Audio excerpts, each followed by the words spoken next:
Hello everyone, welcome to our channel. आज हम discuss करेंगे कि जो ब्रिटिश के टाइम पे इंडिया में एजुकेशन सिस्टम था वो कैसा था, उनमें क्या चेंजेस आए, कैसे ग्रेजुअली चेंज हुआ, क्या क्या रिकमेंडेशन आई, कौन कौन सी नई नई पॉलिसीज़ आई, वो सारे सब कुछ हम इसमें डिस्कस करेंगे। कंपनी रूल के समय कैसा था, उसके बाद जब क्राउन रूल आया उस समय एजुकेशन कैसा था। ठीक है, तो हम सारे कुछ एजुकेशन से रिलेटेड ड्यूरिंग ब्रिटिश टाइम वो हम डिस्कस करेंगे। ये आपका मॉडर्न हिस्ट्री का चैप्टर नंबर 30 है स्पेक्ट्रम का। तो आपको ये फुल ब्रीफ में मैं एक्सप्लेन करूँगा पूरा चैप्टर। तो चलिए वीडियो को स्टार्ट करते हैं। उससे पहले लेकिन अगर आप चैनल पर नए हैं तो चैनल को सब्सक्राइब करिए, वीडियो को लाइक करिए और इस वीडियो को ज़्यादा से ज़्यादा लोगों तक शेयर करिए। तो सबसे पहले हम बात करेंगे कि जब British east India company India में आई थी तो उसके जब स्टार्टिंग के समय था तो ड्यूरिंग फर्स्ट 60 ईयर्स वो उनका कोई इंटरेस्ट नहीं था प्रमोशन की, एजुकेशन को वो प्रमोट करेंगे या एजुकेशन से रिलेटेड कुछ वो सोचें, उस पर कुछ वर्क करें। उनका मेन फोकस था ट्रेडिंग एंड प्रॉफिट मेकिंग। ठीक है, वो आए थे ईस्ट इंडिया कंपनी वहाँ से राइट लेके क्राउन से। ठीक है, कि यहाँ पे आएंगे, वो अपनी कंपनी इस्टेब्लिश करेंगे और यहाँ पे सिर्फ ट्रेड करेंगे।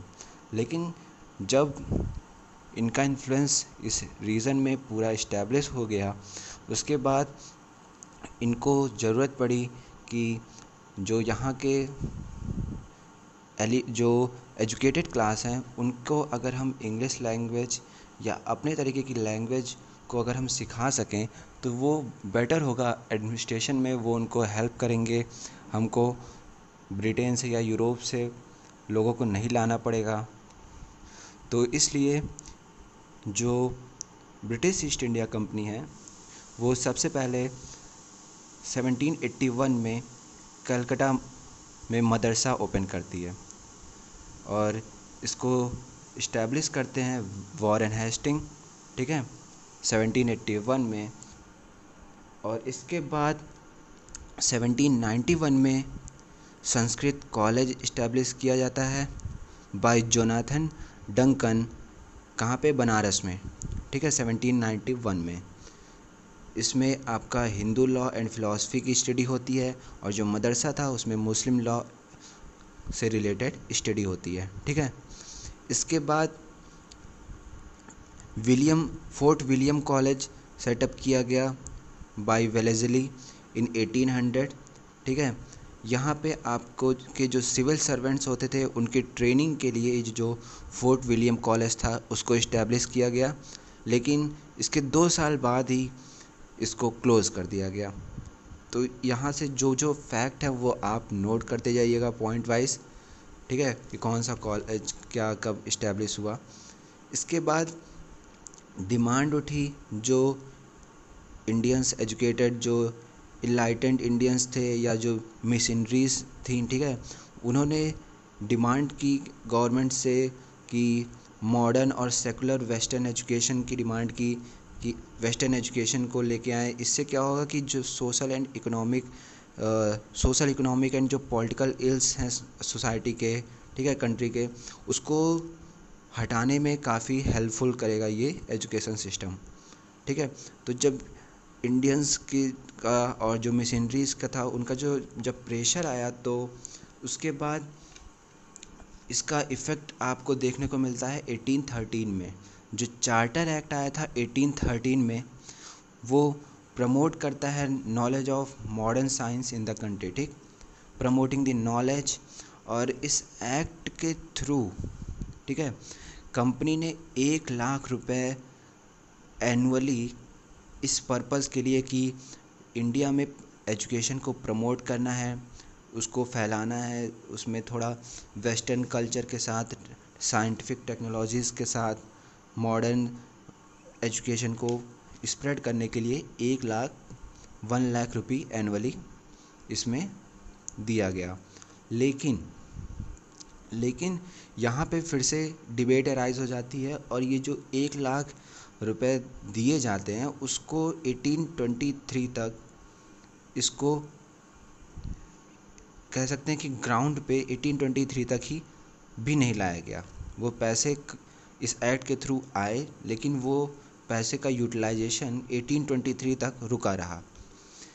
इसके बाद इसी समय आपका 1817 के अराउंड संस्कृत कॉलेज इस्टेब्लिश किया गया। 3 संस्कृत कॉलेज इस्टेब्लिश किए गए आपके कलकत्ता में, दिल्ली में और आगरा में, ठीक है। और इसके बाद जो बीच में जो टसल चल रहा था 1813 से 1823 का पीरियड के समय, उसका मेन टसल था 2 ग्रुप के बीच में कंट्रोवर्सी थी कि ये जो पैसा आया है इस एक्ट के थ्रू इसको कैसे यूटिलाइज़ करना है, ठीक है, इसको किस वे में लेके जाना है। तो जो दो ग्रुप थे उसमें एक ग्रुप था ओरिएंटलिस्ट का, दूसरा ग्रुप था एंग्लिसिस्ट का, ANGLICIST, ठीक है। तो ये दोनों ग्रुप जो थे वो इसी कमेटी के अंदर थे, जो general committee on public instruction जो कमेटी थी, जो जिसको बोला गया था कि आपको ये पैसे का यूज़ करना है for the purpose of promoting knowledge and modern education, ठीक है। उसके लिए जो कमेटी बनाई गई थी उसी में 2 ग्रुप डिवाइड हुए, एक ओरिएंटलिस्ट ग्रुप था और दूसरा एंग्लिसिस्ट ग्रुप था, ठीक है। जो एंग्लिसिस्ट थे वो आर्ग्यू कर रहे थे कि should be exclusively for modern studies, कि जो भी एजुकेशन, जो भी पैसा जो खर्च होगा वो पूरी तरीके से मॉडर्न स्टडीज़ के लिए खर्च किया जाएगा। और ओरिएंटलिस्ट का जो आर्ग्यूमेंट था वो था कि ट्रेडिशनल इंडियन लर्निंग, जो इंडिया का कल्चर है, जो ट्रेडिशनल वे है लर्निंग का, उस तरीके से इंडिया में एजुकेशन को प्रमोट किया जाए। फिर एंग्लिस्ट का जो आर्गुमेंट था वो था कि जो भी एजुकेशन का जो मीडियम होगा वो इंग्लिश मीडियम होगा, ठीक है, एज ए इंग्लिश लैंग्वेज। जबकि आपका जो ओरिएंटलिस्ट का था कि वो कहते थे कि वर्नाकुलर जो लोकल लैंग्वेज है उस लैंग्वेज में पढ़ाया जाएगा। पर अनफॉर्चुनेटली जो कन्फ्यूज़न था वो 10 साल तक चढ़ा, काफ़ी समय तक था। फिर जो लॉर्ड मैकाले थे, ठीक है, वो उन्होंने अपना जो फेवर था वो अपना शिफ्ट किया एंग्लिसिस्ट की तरफ। उन्होंने फेवर किया एंग्लिसिस्ट को कि जो टीचिंग होगी, ठीक है, teaching of western sciences and literature through the medium of English language alone. जो भी वेस्टर्न साइंस और लिटरेचर की जो टीचिंग होगी, जो पढ़ाया जाएगा, वो सिर्फ़ और सिर्फ इंग्लिश लैंग्वेज में ही पढ़ाया जाएगा। तो उन्होंने एंग्लिसिस्ट का पूरी तरीके से समर्थन किया यहाँ पे। और इसके बाद government soon made English as a medium of instruction in its school and college and opened a few English school and college instead of large number of elementary school, thus neglecting mass education।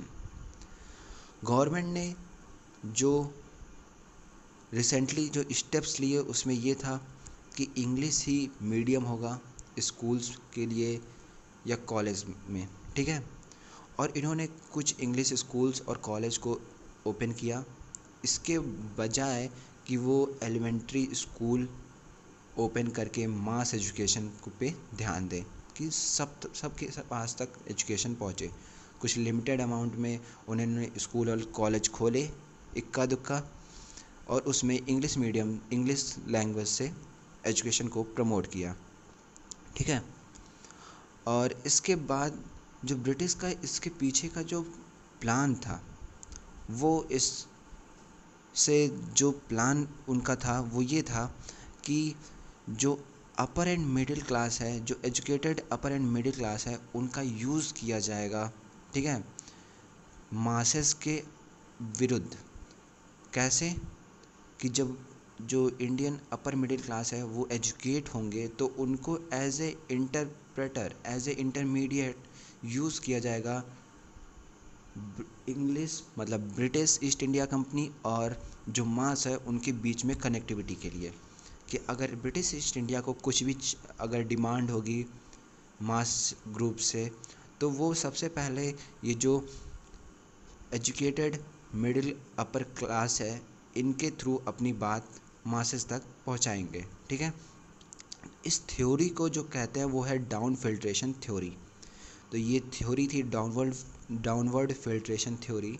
इसमें जो आपके upper middle class हैं उनका use करते हैं, उससे ये as a interpreter, और गवर्नमेंट अपनी वॉइस को पहुंचाती है मासेस में with the help of this intermediate. इसी को कहते हैं डाउनवर्ड फिल्ट्रेशन थ्योरी। ठीक है, इसके बाद आपका जो थॉमसन का एफ़र्ट है, एफ़र्ट्स ऑफ थॉमसन, जो जेम्स थॉमसन थे ये लेफ्टिनेंट गवर्नर थे नॉर्थ वेस्ट प्रोविंस के। ठीक है, इनका एफ़र्ट था एजुकेशन के लिए वो ये था कि इन्होंने एक कम्प्रिहेंसिव स्कीम डेवलप की कि जो एजुकेशन है उसे विलेज, वो गांव-गांव तक फैलाने के लिए, मतलब सेटअप करने के लिए एक उन्होंने एफ़र्ट किया, या ये कह सकते हैं कि उन्होंने एक ट्रायल देखा कि क्या ये सक्सेस हो सकता है या नहीं। क्योंकि ब्रिटिशर्स को चाहिए क्या था कि एक तो एडमिनिस्ट्रेशन, जो भी उनका एडमिनिस्ट्रेशन है उसको गवर्न करने के लिए हमको लोगों की ज़रूरत है, एक एजुकेटेड लोगों की, एक एजुकेटेड क्लास की। वो अगर यहाँ पे ही हमें इंडिया में ही मिल जाएगी तो वो चीप रेट में हमको मिल जाएगा, चीप रेट में अवेलेबल होंगे। तो हमें यूरोप से या ब्रिटेन से हमें लाना नहीं पड़ेंगे वो क्लास। तो वो इसीलिए वो चाहते थे कि एक लेवल की एजुकेशन यहाँ पे हम उनको पढ़ाएं, इंग्लिश लैंग्वेज में पढ़ाएं ऐसे, और जो लोअर क्लास है उनको इस तरीके से पढ़ाएं कि वो केवल एडमिनिस्ट्रेशन के जो लोअर तबके के लोग होते हैं उनके तक ही सीमित रहे। वहाँ पे हम इनको रिक्रूट करेंगे, और जो लोअर क्लास है उनको हम अपने इंडस्ट्री में एज ए वर्कर ट्रीट करेंगे। तो जो एफ़र्ट था थॉमसन का वो ये था कि विलेज में स्कूल खोला जाएगा। इससे होगा क्या कि उनको जो टीच किया जाएगा यूज़फुल सब्जेक्ट जो उनको टीच किया जाएगा, like mensuration and agricultural science, ये उनको पढ़ाया जाएगा। इसके पीछे का जो पर्पस था कि इनको ट्रेन किया जाएगा किसके लिए, newly setup revenue and public work department. तो मैंने जैसे आपको बताया कि जो भी डिपार्टमेंट्स हैं उनके लिए इनको ट्रेन किया जाएगा, पढ़ाया लिखाया जाएगा कि बस वो उतने तक ही उनके पास नॉलेज रहे, उनसे कोई भी जवाब तलब ना हो, कुछ आर्ग्यूमेंट ना हो। इसके बाद आता है वुड्स डिस्पैच 1854 में। वुड्स डिस्पैच जो 1854 में आता है ये एक रिवॉल्यूशनरी आप कह सकते हैं स्टेप था। ये जो वुड्स डिस्पैच है इसे हम कहते हैं Magna carta of English education in India. इसी के कारण ही जो आपका इंग्लिश एजुकेशन है वो इंडिया में काफ़ी ब्रॉडली स्प्रेड हुआ। इसमें सबसे पहले जो इनका प्लान था वो ये था कि एजुकेशन को स्प्रेड करना है पूरे कंट्री में, ऑल ओवर इंडिया। ठीक है, एक बेसिक लेवल की एजुकेशन सभी को देनी है, चाहे वो किसी भी क्लास का हो। ठीक है, तो इट्स जो वुड डिस्पैच था इसके जो इम्पोर्टेंट पॉइंट्स हैं वो आप नोट कर लीजिए। मैं आपको बता देता हूँ कि इसमें it assume the government of India to assume responsibility for education of the masses, thus repudiating the downward filtration theory at least on paper। कम से कम ये जो डाउनवर्ड फिल्ट्रेशन थ्योरी थी जो मैंने अभी से थोड़ी देर पहले आपको बताई कि उसको ऑन पेपर एटलीस्ट इन्होंने नलीफाई कर दिया। कि उसमें था कि एक क्लास को, एक सर्टेन क्लास तक ही हम आपको एजुकेट करेंगे। ठीक है। एक अपर मिडिल क्लास था, उसी को एजुकेट करना था, उसको इंटरमीडिएट की तरीके से देखना था। पर इसमें क्या था कि आपको जो एजुकेशन है वो मासेस में देनी है, एजुकेशन ऑफ द मासेस, ठीक है। For education of the masses, ये नहीं कि एक पर्टिकुलर सेक्टर या एक पर्टिकुलर क्लास को ही एजुकेट करना है, सबको एजुकेट करना है, ठीक है। तो ये जो डाउनवर्ड फिल्ट्रेशन थ्योरी थी उसे नलीफाई करता है। और जो इसमें सेकंड पॉइंट है वो ये है कि ये systematically it's systematised the hierarchy from vernacular primary school in village, ठीक है। ये एक हायरार्की, एक ऑर्डर अरेंज करता है कि सबसे पहले आपका जो प्राइमरी लेवल का स्कूल है, ठीक है, उस जो विलेज में होगा उसमें आपका वर्नाकुलर मतलब जो लोकल, जो आपकी लोकल लैंग्वेज है उसमें टीच किया जाएगा, ठीक है। आपको लोकल लैंग्वेज में पढ़ाएंगे। उसके बाद जो आपका हाई स्कूल है, ठीक है, हाई स्कूल में आपको एंग्लो वर्नाकुलर लैंग्वेज में आपको पढ़ाया जाएगा, ठीक है, जो कि आपका एट डिस्ट्रिक्ट लेवल पे होगा, क्योंकि जो आपका प्राइमरी स्कूल है वो विलेज में होंगे और जो हाई स्कूल है वो एफिलेट होगा college at the district level, तो वहाँ पे एंग्लो वर्नाकुलर लैंग्वेज यूज की जाएगी। और जो यूनिवर्सिटीज़ हैं उनमें डायरेक्टली आपको इंग्लिश लैंग्वेज यूज़ होगी, ठीक। It recommended English for higher studies and vernacular at school level. आप ये पॉइंट नोट कर सकते हैं कि जो इंग्लिश लैंग्वेज है वो हायर स्टडीज़ के लिए यूज़ की गई थी और जो वर्नाकुलर है वो स्कूल लेवल पे यूज़ किया गया था। नेक्स्ट पॉइंट जो यहाँ पे मैं अपना पार्ट 1 ख़त्म करता हूँ और इसके बाद जो नेक्स्ट पार्ट आएगा वो इसके आगे का होगा, ठीक है। उसके लिए आपको थोड़ा इंतज़ार करना पड़ेगा। तब तक के लिए टेक केयर, बाय बाय। और इसको लाइक करिए, शेयर करिए और चैनल को सब्सक्राइब करिए।